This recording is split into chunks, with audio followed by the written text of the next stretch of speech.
Hello everyone, તો બધા જ સ્ટુડન્ટ્સ એન્ડ પેરેન્ટ્સનું સ્વાગત છે એજ્યુસ્ટેશન ગુજરાત યુટ્યુબ ચેનલમાં। તો હવે જો સ્ટુડન્ટ્સ એક અપડેટ આવી છે જે આપણી મેડિકલ કમિટીની જે વેબસાઇટ છે ગુજરાતની, બરોબર। હવે જો અહીંયા લખ્યું છે revise and extend round two online registration four MBBS and BDS course only.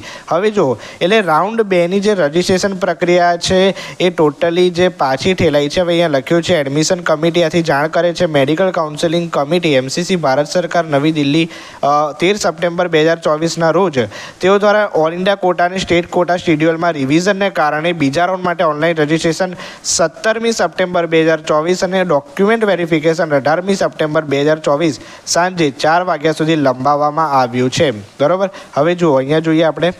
Okay, તો હવે અહીંયા તમને દેખાતું હશે કે જે પિન ખરીદીની પ્રોસેસ છે 10 સપ્ટેમ્બરથી લઈને 17 સપ્ટેમ્બર સુધી રાખી છે અને જે ટોટલી લાસ્ટ પ્રોસેસ છે જે હેલ્પ સેન્ટર પર ડોક્યુમેન્ટ વેરિફિકેશન કરવાની 18 સપ્ટેમ્બર સુધી કરવામાં આવી છે। તો 13 સપ્ટેમ્બર સુધી રાખી હતી, આજનો દિવસ છેલ્લો હતો, પરંતુ હવે જે આ તારીખ છે લંબાઈ દેવામાં આવી છે, એટલે કે પિન ખરીદીની પ્રોસેસ હવે 17 સપ્ટેમ્બર સુધી થઈ શકશે અને હેલ્પ સેન્ટર ડોક્યુમેન્ટ વેરિફિકેશન જે છે 18 સપ્ટેમ્બર સુધી થઈ શકશે, બરાબર। તો આ જે છે એ મેડિકલ કમિટી છે આપણી ગુજરાતની, એમના દ્વારા પરિપત્ર આવ્યો છે, એટલે કે જેમને પણ બીજા રાઉન્ડનું રજિસ્ટ્રેશન પ્રોસેસ કરવાનું બાકી છે કે પિન ખરીદવાની પ્રોસેસ કરવાની બાકી છે તેમને હવે તક છે, એટલે વહેલી તકે કરી દેવી। ઓકે, તો જે રજિસ્ટ્રેશન પ્રોસેસ ને બધું છે એ કયા કારણોસર લંબાયું છે એની પણ આ લોકોએ સ્પષ્ટતા અહીંયા કરી દીધી છે, બરાબર। તો હવે MCC દ્વારા જે સીટ ફાળવણીની પ્રક્રિયા છે, જે ચોઇસ ફિલિંગ છે, રજિસ્ટ્રેશન પ્રોસેસ છે એ એમના દ્વારા લંબાવવામાં આવી છે, એટલે ઓલ ઇન્ડિયા કોટાનું જે આ કાઉન્સેલિંગ શેડ્યુલ લેટ છે એટલા માટે આ જે સ્ટેટ કાઉન્સેલિંગ જે છે લેટ કરવામાં આવ્યું છે, એટલે પણ આ લોકોએ જે બીજા રાઉન્ડનું જે રજિસ્ટ્રેશન પ્રોસેસ છે એની જે આ તક છે એ સ્ટુડન્ટ્સને આપી છે, બરાબર। એટલે જે પણ સ્ટુડન્ટને બીજા રાઉન્ડમાં રજિસ્ટ્રેશન કરવાનું છે એ વહેલી તકે કરી દેવું। હવે આપણે મિત્રો જોઈએ કે જે આ લોકોએ ડેટ એક્સટેન્ડ કરી છે, કોલેજ ક્યારથી શરૂ થશે, બીજા રાઉન્ડનું ચોઇસ ફિલિંગ ક્યારથી શરૂ થશે, બરાબર। એટલે એની પણ આપણે અહીંયા ચર્ચા કરીએ। ઓકે સ્ટુડન્ટ્સ, તો હવે આજના વિડીયોમાં એક અપડેટ પર આપણે વાત કરવાના છે। હવે જો જે આપણી MCC કમિટી છે મેડિકલ કાઉન્સેલિંગ કમિટી, જે ઓલ ઇન્ડિયા લેવલે કામ કરે છે, ઓલ ઇન્ડિયા લેવલે એડમિશન આપે છે, બરાબર। એટલે ઓલ ઇન્ડિયા કોટામાં જે પણ સ્ટુડન્ટ ભાગ લે છે એમનું જે છે એ એડમિશન પ્રોસેસ કરતી હોય છે। તો હવે જો MCC છે એમના દ્વારા આ જે નીટ યુજીનું જે કાઉન્સેલિંગ શેડ્યુલ છે 2024નું, જે ઓલ ઇન્ડિયા કોટાનું હોય કે સ્ટેટ કોટાનું, તો હવે એ નવું ડિક્લેર કરવામાં આવ્યું છે, એટલે કે બધા રાઉન્ડ હોય છે, જે રાઉન્ડ 1, રાઉન્ડ 2, બરાબર, મોપઅપ રાઉન્ડ, સ્ટે વેકેન્સી રાઉન્ડ, તો હવે એની તારીખમાં જે છે ફેરફાર કરવામાં આવ્યો છે। ઓકે, હવે જો તમને સ્ક્રીન પર શેડ્યુલ દેખાતું હશે, હવે આપણે પહેલા રાઉન્ડની અહીંયા ચર્ચા નહીં કરીએ, કારણ કે પહેલો રાઉન્ડ જે છે એ ઓલ ઇન્ડિયા લેવલે વાત કરીએ અને જે સ્ટેટ લેવલે વાત કરીએ તો એ જે છે સમાપ્ત થઈ ગયો છે, જેનું એલોટમેન્ટ જે છે એ ફાળવી દેવામાં આવ્યું છે। એટલે 5 સપ્ટેમ્બર સુધી અહીંયા જ્યારે કહેવામાં આવ્યું હતું, જ્યારે પહેલાં આ શેડ્યુલ ડિક્લેર કરવામાં આવ્યું હતું, ત્યારે 5 સપ્ટેમ્બરના રોજ જે આ એલોટમેન્ટની પ્રક્રિયા છે બધી સમાપ્ત થઈ ગઈ હતી, કોલેજ જે છે એલોટ થઈ ગઈ હતી, બરાબર। હવે જો પહેલા રાઉન્ડમાં જે પણ સ્ટુડન્ટને કોલેજ એલોટ થઈ હતી એનું જે કોલેજ સ્ટાર્ટિંગ છે એ 1 ઓક્ટોબરથી જે છે એ થઈ જવાનું છે, બરાબર। એટલે કે 1 ઓક્ટોબરથી એમનું જે કોલેજનું સત્ર છે ફર્સ્ટ સેમેસ્ટર એ શરૂ થઈ જશે। હવે જો હવે અહીંયા મેઇન વાત હવે અહીંયા કરીએ, બરાબર। તો જો અહીંયા સેકન્ડ રાઉન્ડ ઓફ કાઉન્સેલિંગ લખ્યું છે, તો પહેલાં તો આપણે ગુજરાત સ્ટેટ માટે વાત કરીએ, કારણ કે મોસ્ટ ઓફ સ્ટુડન્ટ જે છે ગુજરાત સ્ટેટના કાઉન્સેલિંગની જે છે રાહ જોતા હોય છે। ઓકે, તો હવે જુઓ બીજા રાઉન્ડનું જે કાઉન્સેલિંગ શેડ્યુલ છે અહીંયા 11 સપ્ટેમ્બરથી લઈને 27 સપ્ટેમ્બર સુધી કરી દેવામાં આવ્યું છે, બરાબર।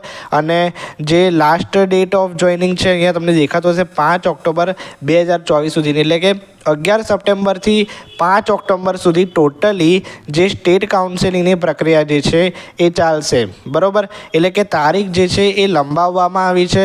હવે પહેલાંના શેડ્યુલની વાત કરીએ વિદ્યાર્થી મિત્રો, તો પહેલાંના શેડ્યુલમાં અહીંયા હતું 26 સપ્ટેમ્બર, 5 ઓક્ટોબરની જગ્યાએ શું હતું 26 સપ્ટેમ્બર, બરાબર। એટલે કે 26 સપ્ટેમ્બર સુધીમાં ટોટલી પ્રક્રિયા સમાપ્ત થઈ જવાની હતી, પરંતુ જે તારીખ છે એ હવે ફેર કરી દેવામાં આવી છે, બરાબર। એટલે જો હવે તમને અહીંયા દેખાડું, એટલે કે પહેલા રાઉન્ડનું જે ટોટલી પ્રોસેસ છે 5 સપ્ટેમ્બર સુધીમાં સમાપ્ત થવાની હતી અને એની કોલેજ જે છે સ્ટાર્ટ 1 ઓક્ટોબરે થવાની હતી, બરાબર।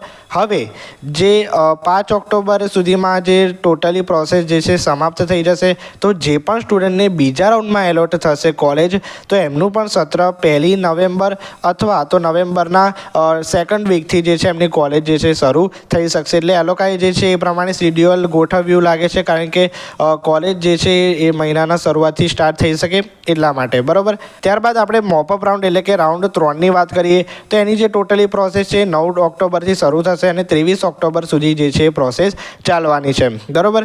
અને જે છેલ્લો સ્ટે વેકેન્સી રાઉન્ડ છે ટોટલી 5 નવેમ્બર સુધી ચાલવાનો છે, બરાબર. એટલે કહેવાય ને કે ઓક્ટોબર સુધીમાં જે ટોટલી મેડિકલની પ્રોસેસ છે એટલે કે જે MBBS અને BDS માટે જ છે, બરાબર, ફક્ત, બરાબર. એટલે BMS અને BHMS માટે નથી, આ ખાસ અગત્યનું. ઓકે, એટલે 5 નવેમ્બર સુધી MBBS અને BDS સ્ટુડન્ટ માટે આ પ્રોસેસ જે છે ચાલવાની છે અને કોલેજનું એલોટમેન્ટ જે છે એ ઓક્ટોબર કે જે ડિસેમ્બર છે ત્યાં સુધીમાં ટોટલી સમાપ્ત થઈ જશે, જે પણ સ્ટુડન્ટ MBBS કે BDSમાં એડમિશન લેવા માગે છે એમના માટે. આટલી વસ્તુ ક્લિયર?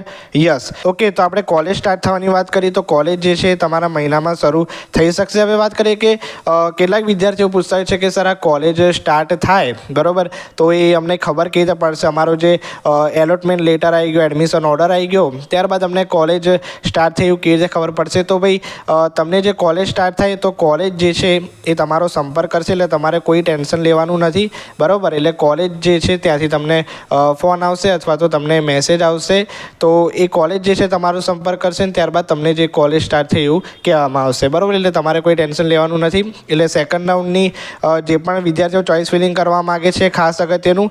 હવે જુઓ, આપણે વાત કરીએ બીજા રાઉન્ડનું ચોઇસ ફિલિંગ ક્યારથી શરૂ થશે ગુજરાત સ્ટેટમાં, એટલે એક્સપેક્ટેડ કહું છું, હજી સુધી કોઈ ડેટ આવી નથી. ઓકે, તો હવે જો આ બીજા રાઉન્ડની જે રજિસ્ટ્રેશન પ્રક્રિયા છે હેલ્પ સેન્ટર ખાતે ડોક્યુમેન્ટ વેરિફિકેશન જે છે તમને બધાને ખબર છે મુજબ કે જે 18 સપ્ટેમ્બર સુધી જે છે આ પ્રોસેસ જે છે લંબાવવામાં આવી છે, બરાબર. એટલે થોડી લેટ છે.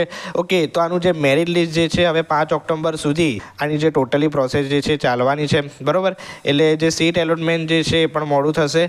હવે તો આની 18 સપ્ટેમ્બર સુધી પ્રોસેસ ચાલશે, એટલે મેરિટ લિસ્ટ જે છે એનું જે હવે એકોર્ડિંગ ટુ વાત કરીએ રાઉન્ડ 1 તો આનું મેરિટ લિસ્ટ પણ જે છે એ જ દિવસે ડિક્લેર કરી શકે અથવા તો 1 અથવા તો 2 દિવસ જે છે ડિલે થઈ શકે અને ચોઇસ ફિલિંગ પણ જે નિયર બાય 19 કે 20 સપ્ટેમ્બરે એનું આવી શકે બીજા રાઉન્ડનું, બરાબર. કારણ કે રાઉન્ડ 1ની તમે જે ચોઇસ ફિલિંગ જો આયુર્વેદિક હોમિયોપેથિકની ચોઇસ ફિલિંગ જો, બરાબર. ઓકે, તો જ્યારે આ જે રજિસ્ટ્રેશન પ્રોસેસ સમાપ્ત થાય ત્યારે વહેલી તકે એનું મેરિટ લિસ્ટને ચોઇસ ફિલિંગ જે છે બહાર પાડી દેતા હતા, બરાબર. એટલે એની પણ વહેલી તકે જે છે ચોઇસ ફિલિંગ બીજા રાઉન્ડની શરૂ થઈ જશે, બરાબર. તો ચોઇસ ફિલિંગ જે છે પણ વહેલી તકે શરૂ થઈ જશે, એટલે જે પણ સ્ટુડન્ટ બીજા રાઉન્ડના ચોઇસ ફિલિંગમાં ભાગ લેવા માગે છે એમણે તૈયારી કરી રાખવી, જે પણ કોલેજનું લિસ્ટ હોય એ મુજબ, બરાબર.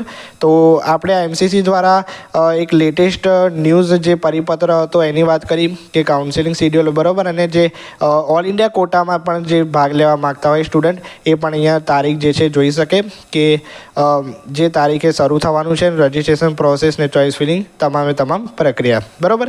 તો સ્ટેટ કાઉન્સેલિંગ પણ ગુજરાત સ્ટેટનું બીજા રાઉન્ડનું, તો બધી જ અપડેટ આપણી ચેનલ પર આવતી રહેશે, તો જરૂરથી ચેનલને સબસ્ક્રાઇબ કરી લો આવી જ નવી માહિતી મેળવવા માટે, બરાબર. તો મળીએ છીએ આવા નવા વિડીયો સાથે, ત્યાં સુધી ગુડ બાય, થેન્ક યુ.